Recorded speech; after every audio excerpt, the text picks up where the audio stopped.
You want to hear some audio? Hi everyone, this is a test. We'll be starting momentarily. Just making sure the equipment works. We'll be ready to go in a minute here. Probably gonna take this gaff tape off of here. We feeling good? You getting it?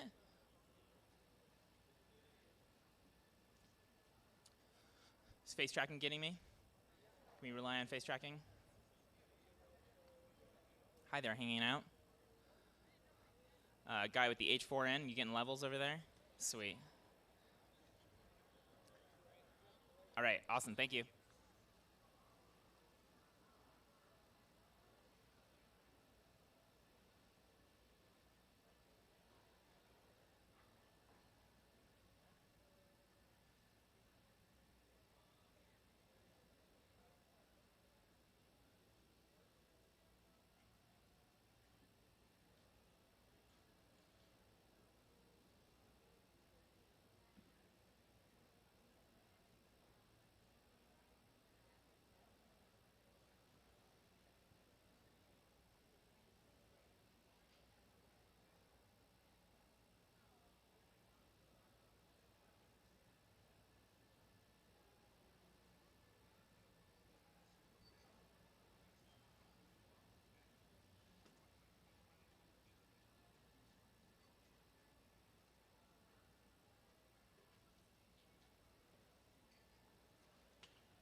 All right, everybody, thanks for being here today.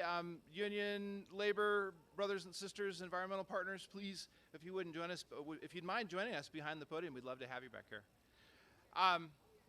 Thanks, everybody, for being here. Would you please join me in the Pledge of Allegiance? I pledge allegiance to the flag of the United States of America and to the republic for which it stands, one nation, under God, indivisible, with liberty and justice for all. Thank you, everybody. My name is Chris Markison. I am the Director of Colorado and State Economic Transition Policy for the BlueGreen Alliance. The BlueGreen Alliance is a national organization that brings together labor unions and environmental organizations under one promise. We believe that it is fundamental that we create good working jobs, living wage jobs for Americans, and also tackle the climate crisis, and that we can do both simultaneously and that they are not mutually exclusive. We are living in a time of climate crisis, and we recognize that we need to do better, we need to do more. We have a lot of work to do to fix our climate issues. Colorado has been leading the way in a lot of these things, but we can't do it alone. We have partners at the federal level who really are here to help, and we are excited for what they bring with us here today. At the moment, Congress is facing a historic vote. This is a historic time. This is a once-in-a-lifetime opportunity for our country and the state of Colorado to really tackle the climate change issues in an aggressive way that really solves our climate crisis, and at the same time puts workers to work recovering from the COVID and building back better as a stronger country, and making sure that workers are a part of the conversation and driving that conversation forever and ever. So with us today, I am excited to have a few folks who are leading the effort for Colorado in Congress. This vote that is upcoming and the work that Congress has been doing for the last several months is historic. And they are working through a process to invest in our country, to make a very large investment in our country. I am excited and honored to introduce a gentleman who has been working, is a name that every Coloradoan knows, and has been working very, very hard on a bipartisan bill package in Congress that is historic and one of the largest investment in American infrastructure since FDR was president. He's also working in the Senate on a reconciliation funding package that promises to potentially bring a tremendous amount of money both to Colorado and across the country to do really good things. What we're here today in front of Union Station to talk about primarily is transportation, and the transportation infrastructure in our country needs a shot in the arm. We need to build it in a way that both decarbonizes our economy, but also gives the country what it needs, builds the kinds of infrastructure that we need to get from home to work, or for travelers to come to Colorado and enjoy all parts of our state in a low emissions or carbon-free way, whenever possible. So it is my honor and privilege to introduce today our Senator, Senator John Hickenlooper.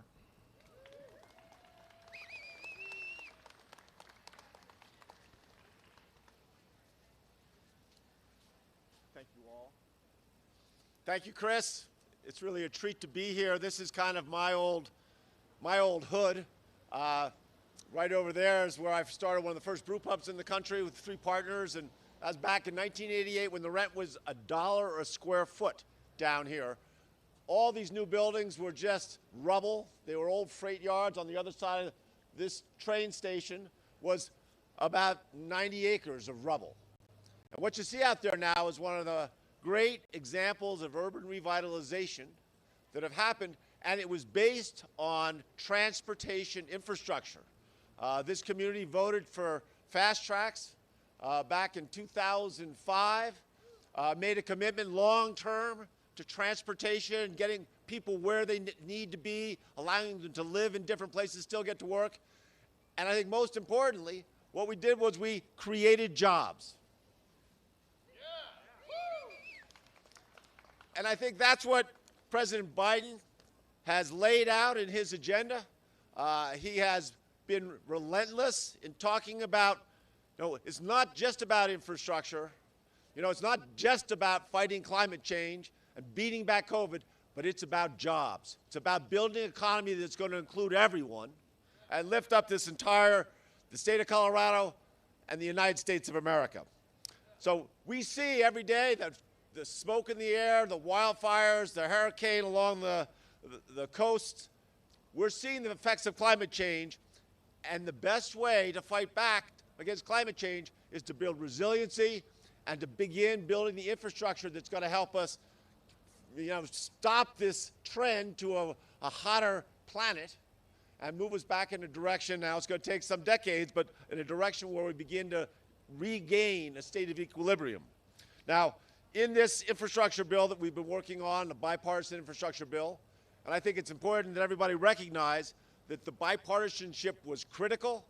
A lot of the world is looking at our democracy and wondering whether we're so divided we can't come together and get things done. And yet, we had 22 senators, 11 Democrats, 11 Republicans, that worked long hours, often into the evening, to find the compromises for this infrastructure bill. And we showed this country and we showed the world that democracy can work.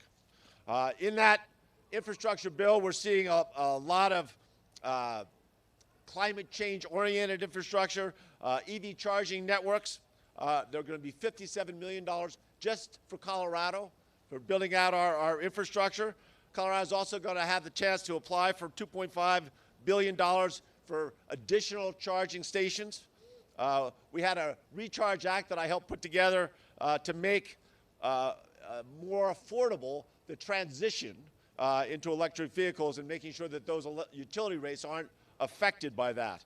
I think it's also that as we green the planet and green our country, that we're bringing public transportation along. In that infrastructure bill, there's $917 million for Colorado public transit. It's going to provide upgrades and improvements to commuter light rail, to bus, not just in Denver, not just along the Front Range, but across the entire state.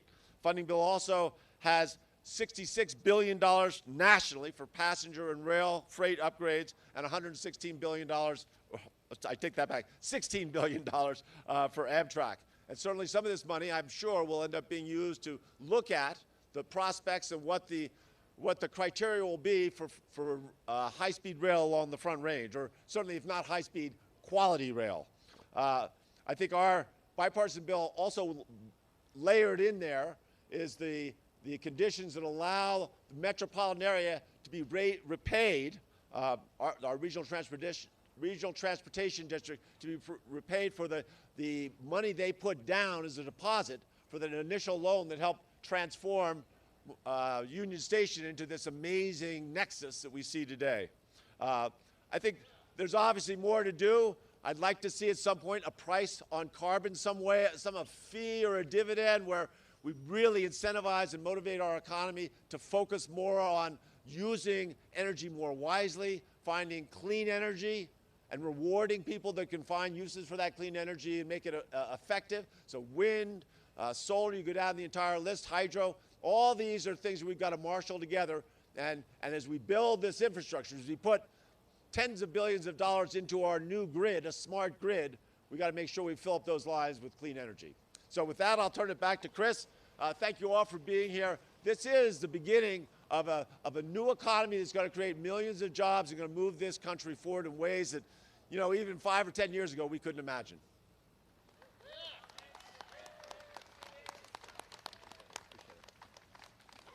Thank you, Senator. It's an honor to have you here today. Next, it's my distinct pleasure to introduce you to the Congressman from Colorado's 2nd District, who has been fighting in Congress to boost workers' wages and address climate issues in a radical way. His vote in Congress, in the House, is going to be really critical in coming days. I'm excited to see his leadership in the House. We're here to support you, Congressman, in your work as the infrastructure packages move through the House. It's my distinct pleasure to introduce to you Congressman Jonah Goose.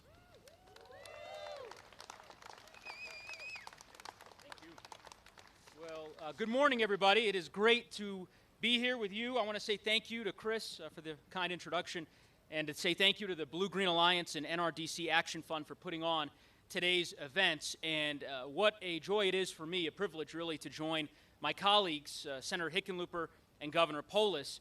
First, I just have to underscore something that our great senator said. We have to give credit where credit is due. There were a lot of folks who said that a bipartisan infrastructure deal was impossible, that it could not happen in our nation's capital. Senator Hickenlooper refused to believe that that was the case, and he spent a great deal of time over the course of this last year since he was elected to the United States Senate, proving those critics and those skeptics wrong, and the proof is in the results. A bipartisan infrastructure deal, arguably the largest investment in our nation's infrastructure since the Dwight Eisenhower bill of the 1950s that built our national highway system. 69 United States senators who voted in favor of that bill. The Republican Senate Minority Leader and the Democratic Senate Majority Leader. That does not happen by accident. It happens because of tenacious, hard work, refusing to leave the table before we ultimately achieve consensus to get something done for the American people. So, Senator Hickenlooper, we thank you for all of your efforts, and let's make sure we get the bipartisan infrastructure deal done and passed in the United States Senate. Of course, you're going to hear from a minute from a transformational leader, my predecessor in Congress, who's done one hell of a job running our state as our governor of the state of Colorado, who has also made a concerted effort each and every day to try to convey to the people of our wonderful state that fighting climate change and creating good-paying union jobs are not mutually exclusive concepts, that we can and that we must do both. And of course, we're so lucky to have our union brothers and sisters here with us today from IBEW, from the AFL, from many other of our labor organizations here in Colorado, and here in Denver, here in Colorado, certainly the congressional district that I represent, the 2nd, we are union strong, and we are grateful to our brothers and sisters in organized labor who have helped build the middle class and built the incredible architectural masterpieces that you see here in Denver and across our wonderful state. Look, we have got a very short runway here in the next 7 weeks to do what I believe many have, as I said, believed was impossible, which was to make a Herculean, once-in-a-lifetime, generational investment in creating good-paying jobs that ultimately will help us protect our environment. Rebuilding our nation's infrastructure, our roads, our bridges, our transit systems, our light rail, and rapid transit, buses, the list goes on, as you heard from Senator Hickenlooper. But for me, what is particularly important, and it's a point that I suppose I'll just keep on repeating because it sometimes can get lost in translation.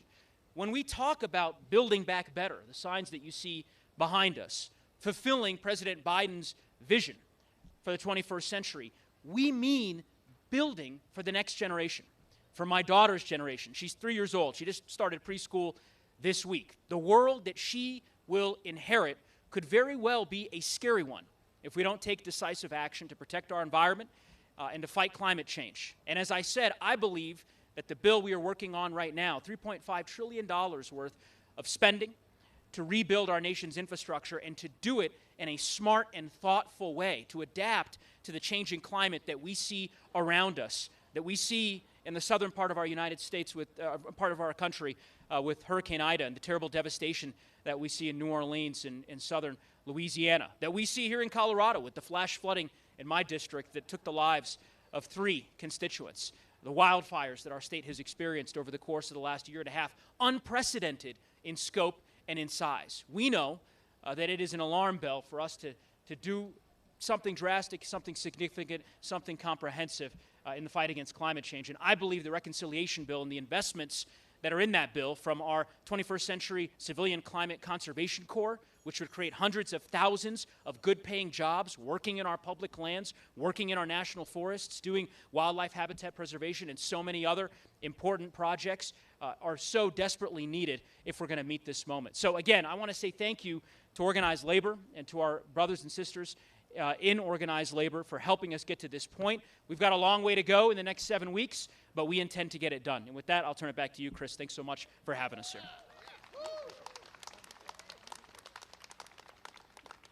Thank you, Congressman. We have a big task ahead of us. With us today, I wanted to mention some of the folks that are here. Our coalition of labor unions and environmental organizations across Colorado is deep and a solid group of folks who are leaders in both climate and labor across the country. The National Resources Defense Council Action Fund is here today. They are helping us with the event, and we appreciate your work. Conservation Colorado, one of the largest policy organizations focused on environmental policy in Colorado, is here today. Co-chair of our coalition, the Colorado AFL-CIO organization representing workers across the entire state. The Sheet Metal, Air, Rail, and Transportation Union representing rail workers. Environmental Defense Action Fund, another environmental partner for our table. The Colorado Education Association, the teachers are here, everybody. The International Brotherhood of Electrical Workers, Local 111 and Local 68, representing electrical workers. The Sierra Club is here, valued members of our coalition. Sheet metal workers, Local number 9, folks that work on things like furnaces in your homes, are a huge part of this infrastructure package. The International Union of Brick Workers and Allied Crafts Workers. Thank you, Brother Gondek. The United Association of Plumbers and Pipe Fitters, Local 208. Thank you for being here. We are also joined by our partners from Progress Now Colorado, who is helping make this event happen. And then last, I also wanted to mention former minority leader in the Colorado State House, Sal Pace, who is the vice chair of the Front Range Rail Commission, is here. All of us are here to support you, Congressman and Senator, in your action as you go back to Washington, and we urge you to go big. We thank you for your leadership. And also with us today, I am extremely privileged and honored to introduce another leader in Colorado who has done a couple of things to both address the environmental crisis in our country, but then also really think about jobs and build back better. Here in Colorado, Governor Polis created a greenhouse gas roadmap, and this roadmap is really the first of its kind. It is a nation-leading endeavor to reduce the emissions from across all sectors of our economy in Colorado. At the same time, Governor Polis has been a strong advocate for infrastructure investments, including passenger rail, in a number of different ways across the state, including the Front Range Rail, getting people to commuting here in Colorado, but also electric vehicle charging infrastructure, a number of things that are transportation-oriented that I'll let the governor speak about. I'd like to call to the podium our governor, Jared Polis.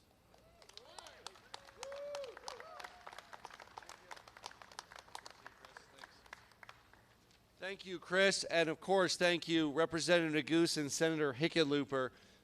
Colorado, to successfully achieve the clean energy transition, needs help. Our nation needs help. This is a national goal to meet the needs of cleaner air, to reduce the impact of climate change. And while Colorado is leading the way, we will be bolstered in our efforts by the national effort. When we look at an exciting opportunity like Front Range Rail, we know that that'll take a partnership between the state, between the federal government, between RTD and others to make it happen. And we can see that vision is so exciting to so many Coloradans who know that that's a way to get out of traffic and be able to enjoy working on their laptop or making calls or a sip of coffee while they're on their way to work and also shaving some time off of that commute. I want to thank the Blue-Green Alliance, Natural Resource Defense Council, AFL-CIO, and SMART for their steadfast partnership as we move forward to meet our climate goals and create good jobs right here in Colorado. This year, our Colorado legislature passed a bipartisan bill to fund our state transportation system, repairing our roads and bridges and investing in new and better ways to get places with multimodal and electric vehicle charging. And while I applaud the passage of that bipartisan bill, we also need Congress to step up, both here in Colorado and across the country, to help meet the needs so Colorado and America can show climate leadership and leadership in job creation. I want to thank Colorado's Democratic congressional members working to invest in infrastructure here and across the country, and I certainly encourage leaders to go big on climate. This is a rare moment in American history. We really have a chance to form the infrastructure for the next generation, to fix our roads, reduce our emissions, improve our way of life, and create good jobs for Americans. Thank you to everyone here for stepping up, advocating for new, better, faster, cheaper ways to move people and move goods, and helping us power a Colorado comeback and an American comeback that runs on clean energy and leads to great jobs created across our country. Thank you.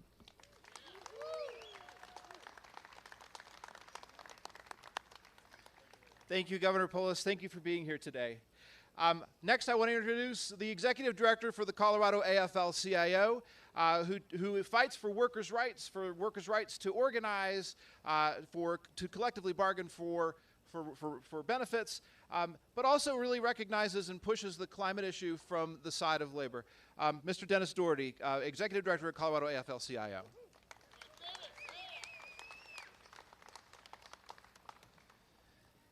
Thank you, Chris, and appreciate the invitation to be here today. The Colorado AFL-CIO is an expression of the hopes and aspirations of the hardworking people of Colorado. We have 185 unions across the state who make us up, and over 130,000 hardworking Coloradans. The labor movement here is engaged heavily on climate issues. We trust the scientific consensus that climate warming trends over the past century are due to human activity. Together with our environmental partners, we form the Blue-Green Alliance. It's something we're very proud of here.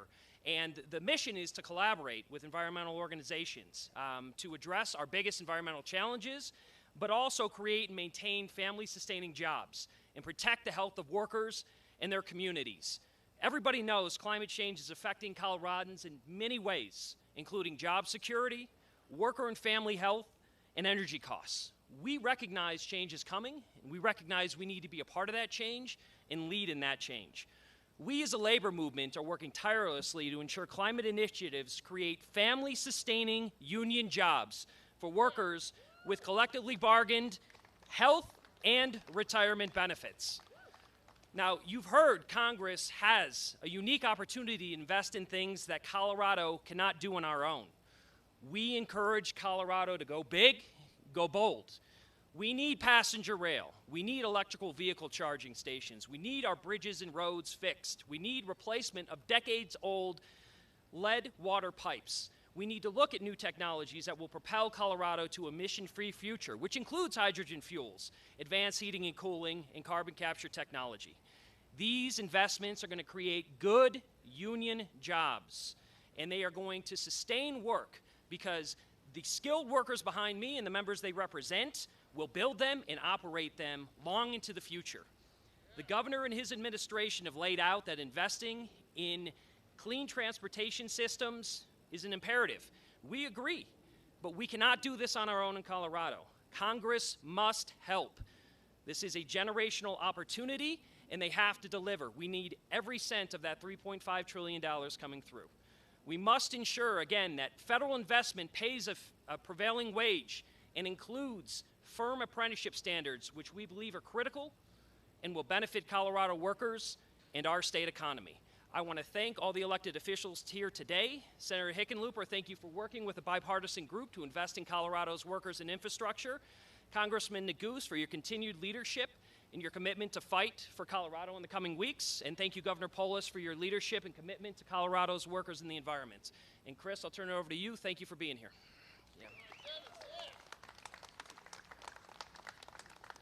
Thank you, Dennis. It's an honor to have you here. And next, I'd like to introduce to you one of our partners from the Natural Resources Defense Council Action Fund, the political director for NRDC, Kayla Calkin.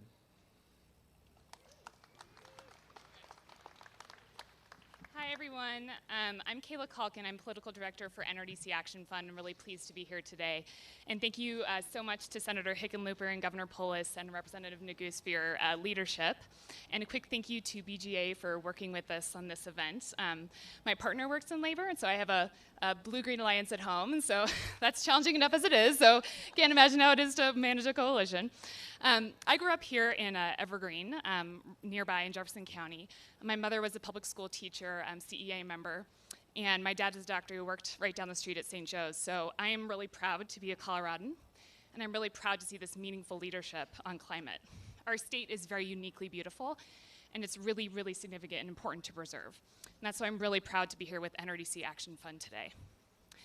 As Coloradans, we know that we can no longer ignore the climate crisis, and Colorado has very ambitious goals to reduce pollution and greenhouse gas emissions. Delivering on these commitments means building new infrastructure, and thanks to Governor Polis and our state legislators for doing so. If we want Coloradans to get out of their cars and try trains and buses instead, we need to make sure that these public transportation options are available where they live and get them where they need to go. If we want more people to drive electric cars and trucks, we need to make sure that they have charging stations and they're charging up with electricity that's as convenient as filling up with gas. I know the trek through I-70 very well and understand range anxiety, right? We have to make sure that infrastructure is built so that people want to buy electric vehicles and are able to recharge. Right now, as you've already heard, Colorado is making big investments in mass transit and electric vehicle charging. And it's very exciting to see the Colorado Department of Transportation working on a new rule to align transportation spending with climate priorities for the first time.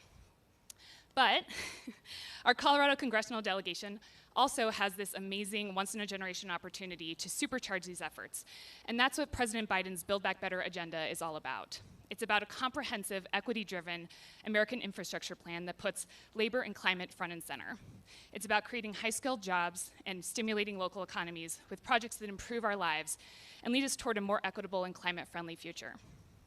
It's about recognizing the contribution of the human beings behind the labor and making sure we have a fair wage and quality working conditions for all. At NRDC Action Fund, we know we cannot move forward to a clean energy future without our partners in labor, and I'm very proud to stand here today with them. Congress has a once-in-a-generation opportunity here to help us build back better in the upcoming budget reconciliation process, and to build back better for, yes, let's clap for the reconciliation process, and to build back better for a clean energy and more equitable future. Along with NRDC Action Fund, I urge our representatives to fund Colorado mass transit and electric vehicle infrastructure, and I'm very grateful for our leaders like Senator Hickenlooper and Governor Polis and Congressman Goose who are standing with us today. Thank you so much. I'll turn it back to Chris. Thank you, Kayla. Thank you for your leadership. I wanted to mention we're here in front of Union Depot for a reason. This gem, really a center point to downtown Denver, the revitalization and the urban development that has happened around here, while our senator was a business owner, while Senator Hickenlooper was the mayor of Denver, then the governor of Colorado, this place has gone through a lot of transformation. And this is a connecting point across the entire state. Rail is a key part to our climate strategy. With us today, I'd like to introduce the Colorado State Legislative Director for the Sheet Metal, Air, Rail, and Transportation Union division that represents rail workers. That's a lot, Carl. Okay. SMART, the SMART Union, Carl Smith.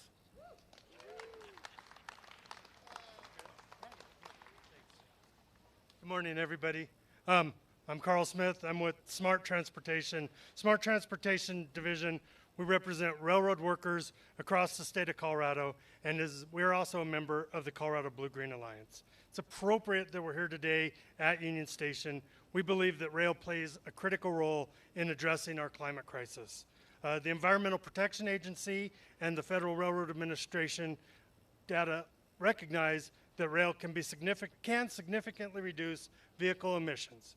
They note that moving freight trains or passengers by rail instead of by truck or in vehicles reduces greenhouse gas emissions by up to 75%. On average, trains are between 3 and 4 times more fuel efficient than trucks. One train can carry the freight of hundreds of trucks or several hundred cars. This plays an important role in reducing our highway congestion. This year, Colorado legislators took an important step creating the Front Range Passenger Rail District. We're excited that this will create opportunity for smart rail workers. Smart rail workers are experts in safe, efficient operation of rail.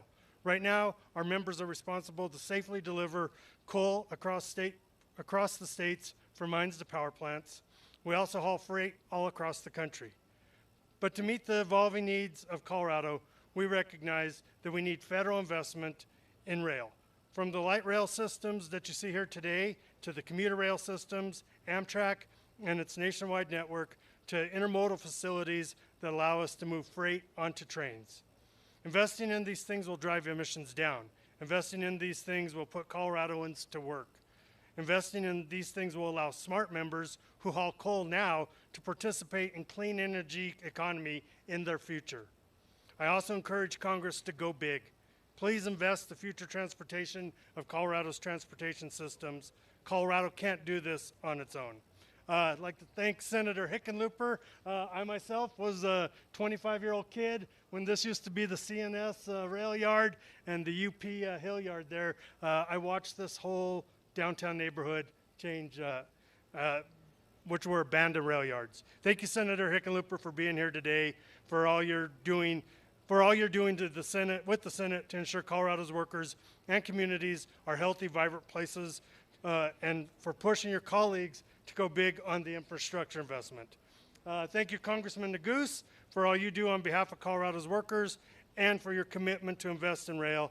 And thank you, Governor Polis, for your leadership on the Front Range Passenger Rail and for making multimodal and intermodal transportation a key part of your climate strategy. Thank you, everybody. Thank you, Carl. Thank you, everyone, for coming today. We appreciate you having you here. I believe we have a time for a couple of questions.